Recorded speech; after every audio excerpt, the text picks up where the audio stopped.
You're going to be playing 3 shows here in Herning and 1 show in Copenhagen. Mm-hmm. How does it feel to start off your Symfonica tour here in Denmark?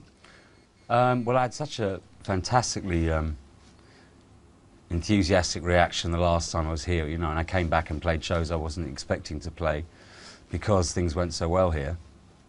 And I think the place I was playing last time held 50,000, it was something like that. But yeah, there were fantastic crowds, amazing crowds, so it's a really good place to be, for it to be the first big venue with the whole show set up and everything. You've been to Denmark several times before, as you say. Mm-hmm. You were here on your last tour and you recorded your very famous album, Faith, in the Book Studios here in Jutland. That's right, yeah. What do you think about Denmark? Lovely people, lots of trees, lovely people. Just feels very, well, 2 things I remember feeling, especially during Faith, was 1, how pleasant everyone was, and 2, how safe it felt compared to London, you know. In the breaks of this tour, I understand that you're recording a new album, which is very different from the Symfonica tour. It's modern dance music. How do you combine the 2? Well, the thing is, I'm interested in the 2. You know what I'm saying? I've always had. I mean, I think I'm pretty well known for there being a fairly even balance in my successes in terms of ballads and up-tempo songs, and so that's kept my kind of lyric writing, the lyric writing element of what I do going constantly, because I'm working in my mind on that, and this is all much more about my voice, you know. So I think at my age, to be able to have those 2 things going on and to know that they'll both be heard to a degree is quite remarkable. You know, I'm thrilled about it, to have that kind of momentum in my own brain at this age, you know. On your new album, on the dance music album, there are a lot of gay and gay-friendly artists on that. What's it meant to you to be open about your sexuality? Well, I've been open in the songs that I've written since I've been out, but they've still basically been about relationships, and only some of these lyrics on this new album are about relationships. There are so many things that, you know, there are so many aspects to gay life that I've discovered, and so many things to write about. I have a new life, and I have a new take on dance music because of that life. And what do you mean, new life? Well, as a gay man.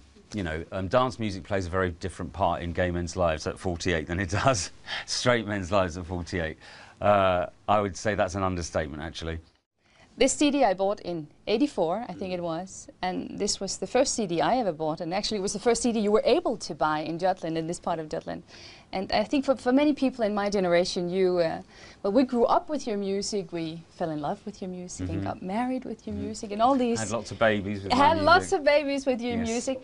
Don't forget that bit. Yeah, what does it feel like to have provided the soundtrack to so many people's lives? Well, it's a privilege, isn't it? It's an amazing privilege. I mean, I've been very aware of it and felt very responsible for kind of handling that privilege with care.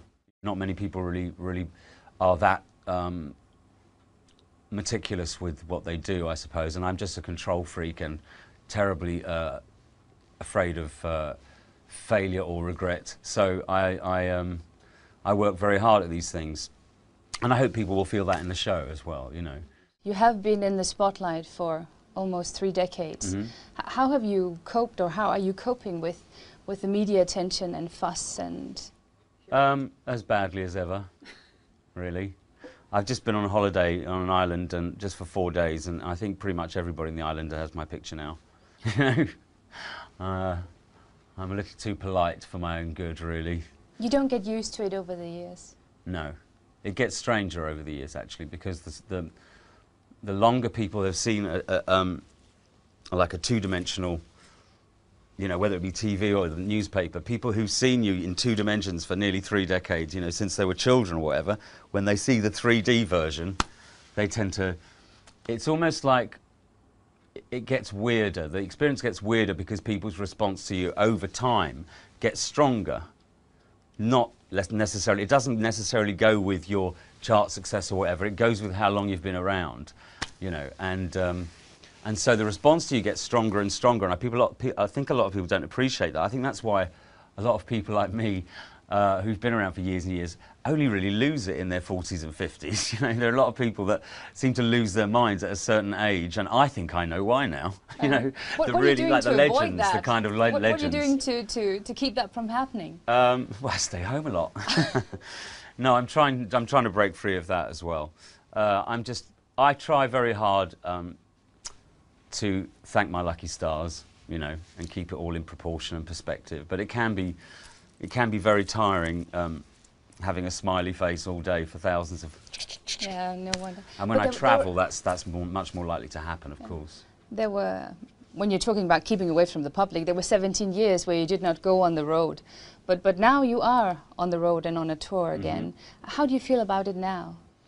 One thing I will say about the holiday I just went on, I didn't have any security with me, which is one of the reasons that I spent the whole. That's one thing.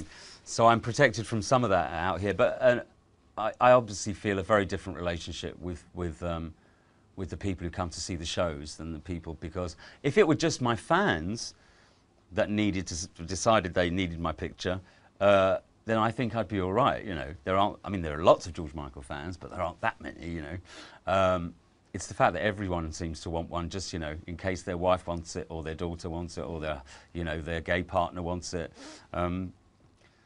But you know, I cope with it okay, and the better things are going for me in my life, and the more happy I am with the shows, the better I cope with everything. You know. You have a long tour ahead of you now.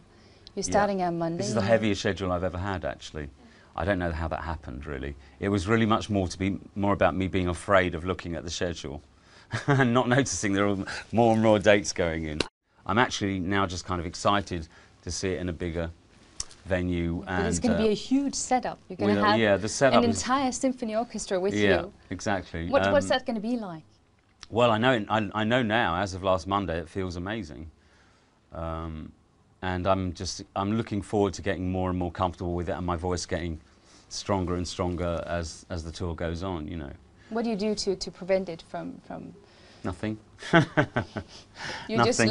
just lucky. I'm just lucky. Yeah, I mean, I have lozenges that I suck the whole day out, paranoia. But no, really, since I learned to relax about it, I've found it much easier, actually.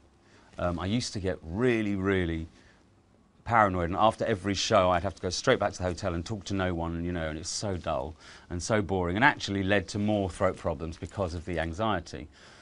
But I'm much more relaxed about it now, and my voice seems to be fine, so, and I feel ready to do it. And it also feels very honest, you know, it feels very honest. I would not be ready to come out and do another 3 years of a greatest hits tour, and even though there are quite a few of my greatest hits in this, it's something completely different, you know, and that's what I need right now. You know, I don't want to, as I said, I'm not really interested in repeating experiences again and again.